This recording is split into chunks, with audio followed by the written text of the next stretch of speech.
Good. All right, we were talking about the elderberries and the benefit of it, and why most gardener would strive to have a bush or two of elderberries in their gardens.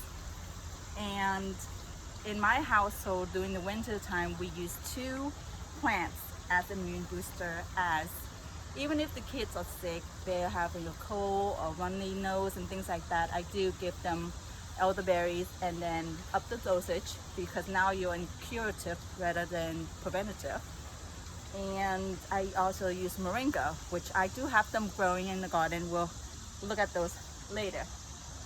Um, in this corner right here, in this room, let's say you want to sit down, maybe. Oh, yeah, want to sit down. In this room, I try to practice multi-layer gardening, where your ground cover are these apple mint and let them go. These are apple mint. Yes, they're a different type of mint. The bee loves them because of the flowers. I like them because they are a ground cover, and also if I choose to, I can harvest them and make tea out of them and eat them fresh or preserve them for cooking. But in this corner, I would use strawberries. I would use the mint as ground cover as the lower. The middle stratosphere, I would use, in theory, the blackberry and the elderberry. The third level here, I built this third level, and I'm not sure what I'm gonna put up here yet, because the elderberry actually proved to be bigger than I thought it would be. So it's already reaching on top. And right now I have chayote.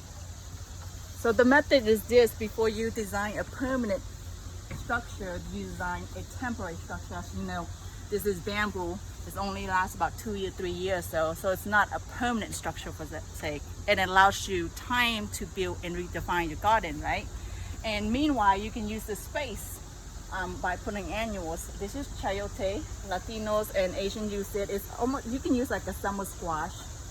And I got this from Uncle Akuya Aquino out of Suffolk. So thank you, Kuya. Salamat po. And this is another type of blackberries, and I ordered this off online. It's supposed to be the short variety, grateful container. I am surprised that it's actually putting up bloom. It's already fruited once. I cut the old cane off, and the new canes are putting up bloom, just like the triple crown blackberry in that corner. And it is second year also. I'm learning along, right? I'm so surprised. Oh, these black-eyed Susan, beautiful black-eyed Susan, was actually a gift from a friend out in Chesapeake. And then this right here, this is white blackberry. It's called white Kobo blackberry. So it's a type of blackberry, but the fruit is white. Second year also, no fruit yet. But boy, it has a mean thorn on there. You guys see that thorns? I'm not sure how I feel about that, because I tried to select variety that it's kids friendly, and I have little children like Grumpy old one over there. Hi, baby.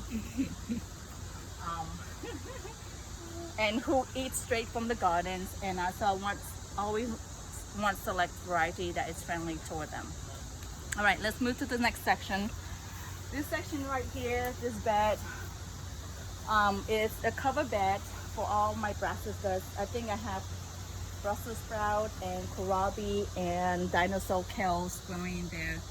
But growing brassicas in this area, you must protect it by netting. Otherwise, the white cabbage moth, butterfly or moth, will lay their eggs and they will put holes into it, like these right here. So something is in there eating it. See all those holes? But the idea is you have to carry it through and protect it through the summer.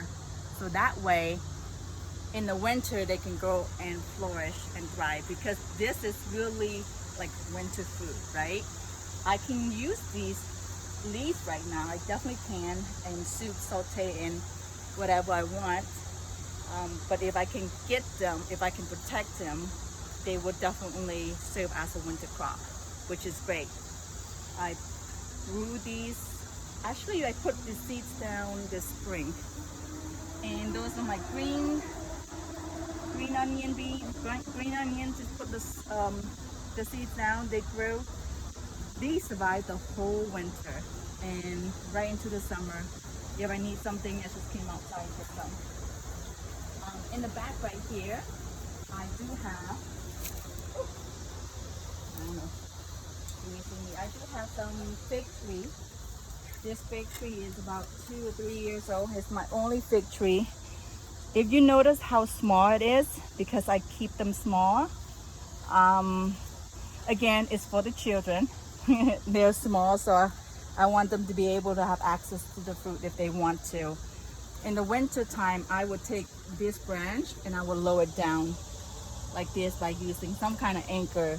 So that way you are encouraging horizontal growth and not a vertical growth. Like for this one, this branch here, you guys see I use a metal. Can you see that cord? I use a metal part to kind of hold it down to the ground. So make it a horizontal rather than a vertical growth. So, and then I have a pomegranate tree over there. You guys see? Believe it or not, a pomegranate, I grew up with tree, but they are bush. I'm trying to prune my pomegranate tree plant into a tree, and I'm learning that you have to do it in the winter time by aggressively prune all the lower branches and only keep 2 or 3 strong branches so they can go up vertically. And that was a gift from Eric Strotnick. Eric, if you're watching, thank you, out of Hampton. It's still growing. It's still growing. So my design, if you guys notice, the perimeter of the property outline-wise, I put perennial plants, and then all my annuals are in between. So the theory is, if you plant your long-term, like your fruit plant and stuff like that, and they would take years to grow in. They would take 5 to 8 years to grow in. Meanwhile, you can fill in the space with annuals instead of having empty space, because you're like, well, this space is allotted for the peach tree, and you're like, it's a twig right now. So why not use, just like this area right here, the 2 sides of the arc are blackberries, the white blackberries and the triple crown blackberries. I underplanted with annuals, so these are all annuals, like peppers, like eggplant, right? I'm tucking in everywhere. Just these eggplants are coming to flower right now. So excited, yay! Knowing that this in a year or 2 will expand and take up the space, I will lose space from growing annual vegetables. So it's this side. But meanwhile, why not put some seeds down, let it grow. You get a return if you get a return. If not, it's okay. In my book, it's okay, right? Whatever little it is, it's still a win. It's still a return. So back to this corner, and this is my tomato patch. They got so hot. So I think you get this, look at the burnt leaves. They got so hot and the little tip and burnt everywhere. I didn't realize they get so hot. I underplant here is my summer lettuce, which this too I missed. I had to harvest them all. Tori, you remember eating it? So this whole area was all lettuce, summer lettuce, and they were doing just, look how beautiful it is. And this we have 190 degrees temperatures already this summer. And underplant with this annual zinnia, dwarf zinnia with salmon color. It's beautiful. And they're doing just fine because they all getting some protections from the tomato. And that is a method that you use by layering, using heat sensitive plant underneath to get protected from the summer sun. So these plants, I'm still learning how to start propagation, right? That's why I have a whole system set up. This plant was actually from Miss Allison. She's always so kind to give me plants when I'm deficient in something. All right, let's go back to this room. This is our final room. when you come into the gate, this is the view that you see, um, which I will show you this view. But in this room, it's much more entry. I created borders, and notice the walk path is really mulch, and mulch, and the strawberry is trying to jump the border, the baby strawberry. And this is serving the main purpose. Look how sad everything looks. It's so burnt. But the main purpose of this was ground cover. So that way I don't have to worry about weeding, and I don't have to worry about cutting grass and stuff like that. It was glorious during the spring when everything was beautiful and flowering. But long-term wise, I'm not sure. I do have I planted orange citrus. A little bit of citrus. So these are citrus plants from Dr.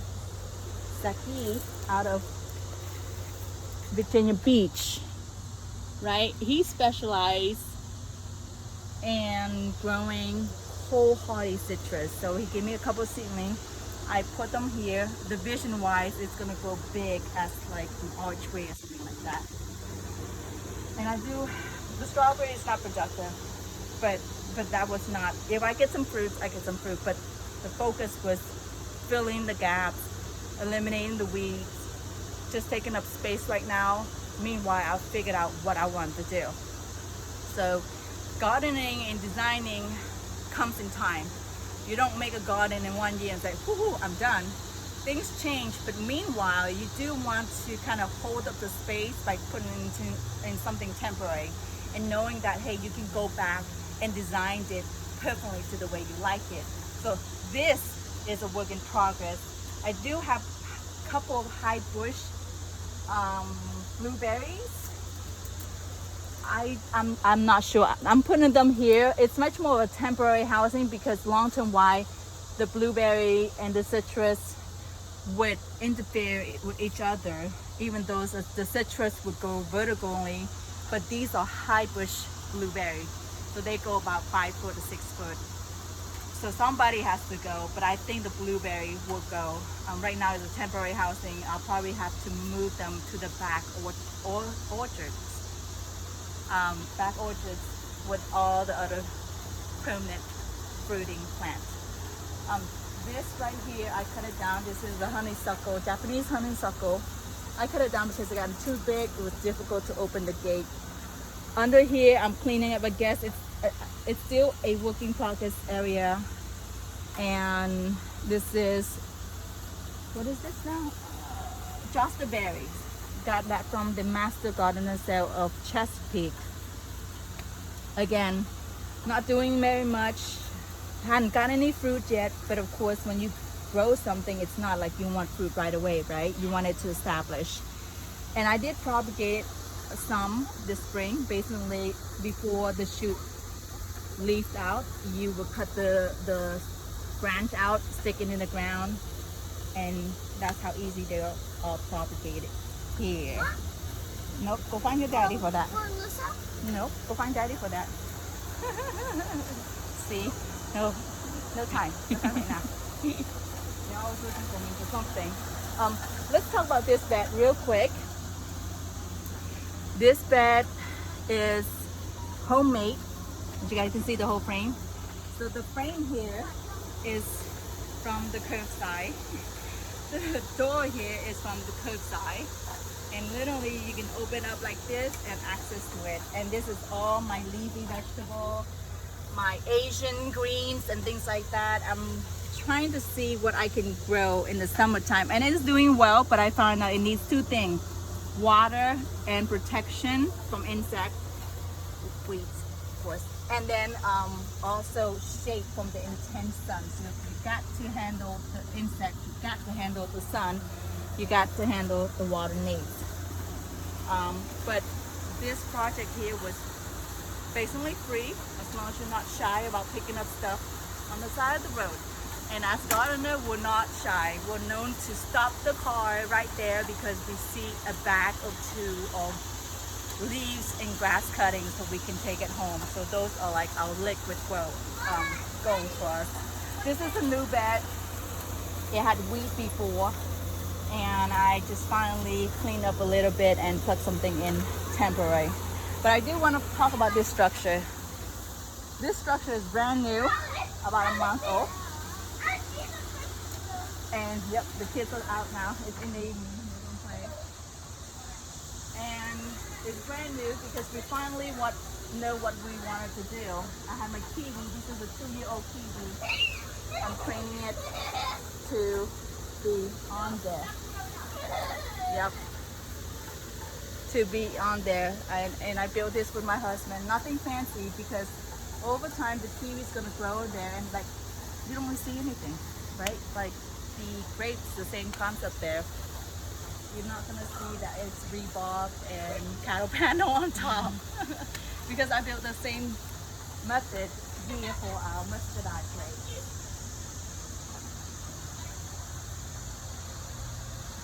It doesn't look messy, does it? But if you're coming in, and yes, it is cattle panels, and it's 2 rebarb across.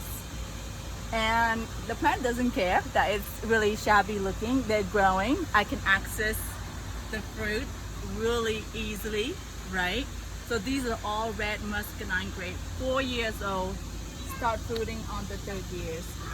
A lot of your fruiting plants will start right around the 3rd year fruiting. So I figure by the time Alyssa turns 10, we're just gonna have all the fruits at its peak. Not too bad, right? Awesome. So that concludes the tour of the backyard garden. I hope I cover everything. The greenhouse, real quick to wrap up the greenhouse. Birthday gift for my husband. It's not much of anything right now because it's really hard to use this space in the summertime. I do have a shade cloth and a solar fan to keep everything cool.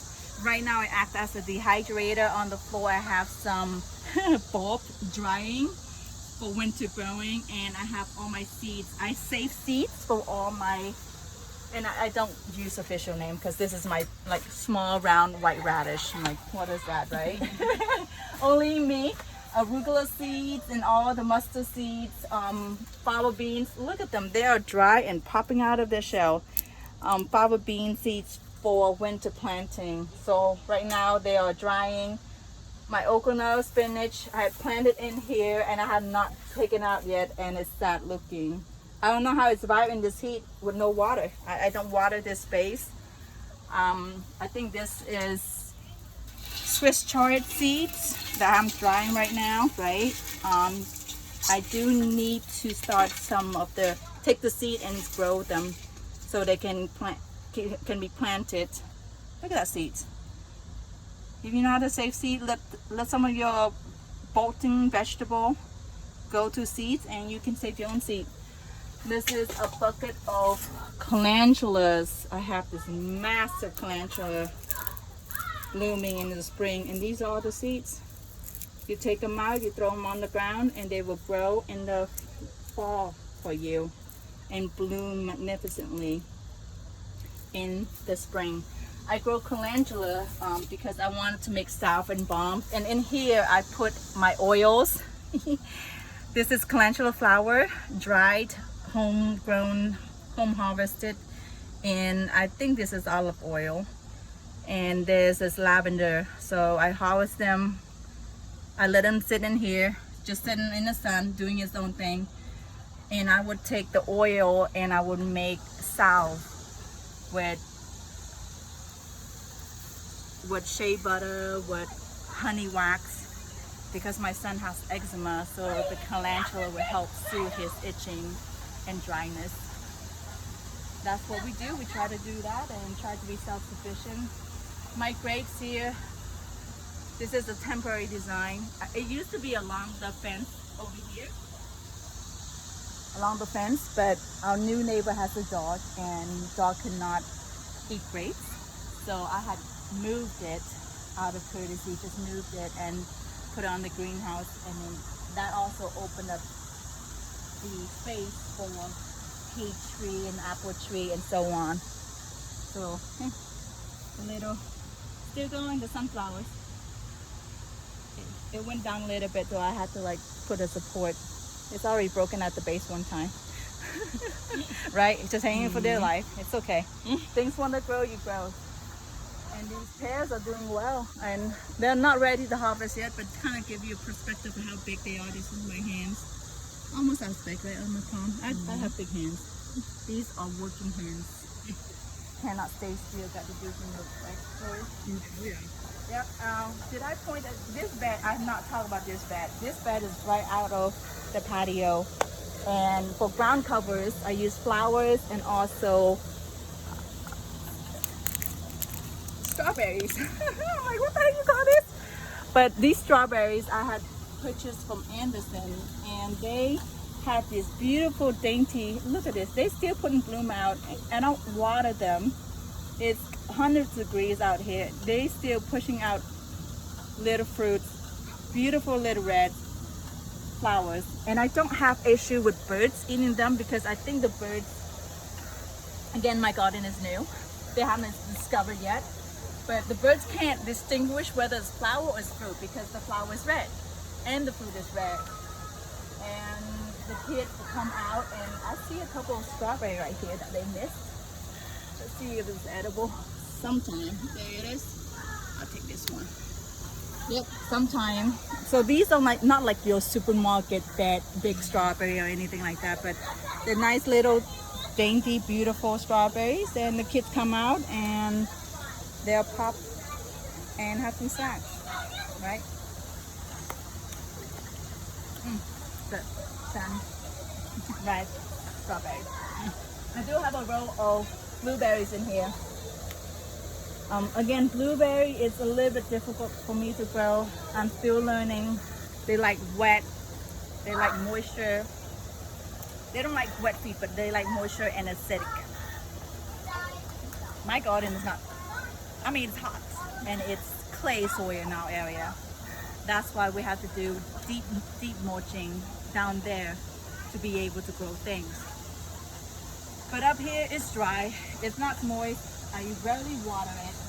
It gets a little bit of water from my sprinkler system up there, my automatic drip. But things are growing. I have this little Chinese cabbage in the corner. I think this is sweet Asian melons. They're growing. They're growing. I try to be better at watering them. But this is blueberry. This is a first year planting. So what I try to do this year is really planting in containers so I can control the acidity, I can control the soil, and right next to my water faucet, so if I need to water them, I can, right? Try to be better, but we'll see. I don't know. I do need to make space down in the orchard area where I have a whole row of blueberries, low bush, high bush. I just don't know where. Where can I create more space? It's hard to see any more space down there, especially with the annuals are growing on the trellis right now. But maybe in the winter time when everything is barren, everything is off, I can see and find some space somewhere to make a permanent home for the blueberries, because the kid loves the blueberry. Oh, this one, I have a story. This one is actually a gift from Jen also. What do you call this again? They're not blooming because they bloom in the daytime. But I propagate some. But look, it's flowering right here. It has a bud. It's growing. So I was pruning this tree. What is, I cannot tell the name right now. It's a type of hardy hibiscus. Rose of Sharon. Rose of Sharon. I was pruning it because you can control. My philosophy is, as a gardener, you control your plant. How big, how tall. You have the power. So I came here and I aggressively trimmed to the shape that I wanted. And instead of throwing these branches away, I stuck it in here with the blueberry. And look, they are growing and they are budding. So there's 2 babies. I gave one away already. So if anybody needs one, let me know, because I would have babies to give to you in the fall time, because right now I don't want to move it in the fall. Yep, and that's about it. I think we cover everything. Look at this sweet, beautiful, oh, this, look at this canna. This canna was a, what do you call that when when things kind of run away with you. Stowaway. So yeah. This canna, Dr. Zeki, this canna is a stowaway from your gift to me. You and your wife give me this, some kind of lily. Anyway, this canna was in the same rooting system. And it's beautiful. Right now, these are all volunteers. They grow. It makes it nice. And all the, fern and everything in there. Look at my bird plant. Can you see my bird plant? The little plant with ferns in there. Isn't that fun? That's how things are. Hi, Mommy. Hi, baby. And I think the philosophy is when you grow things so densely, so packed together, it's actually better because they are protecting each other from the sun rather than like by yourself. Like the tomato totally exposed it, so it got burned on top. Versus the lettuce and the flower underneath are not being hurt, right? So sometimes it is good. Like this brassicas is growing right into the winter. I mean, right into the heat of summer. Maybe because I packed everything in there. And look at the fruit. Isn't this gorgeous? I'm so excited about it.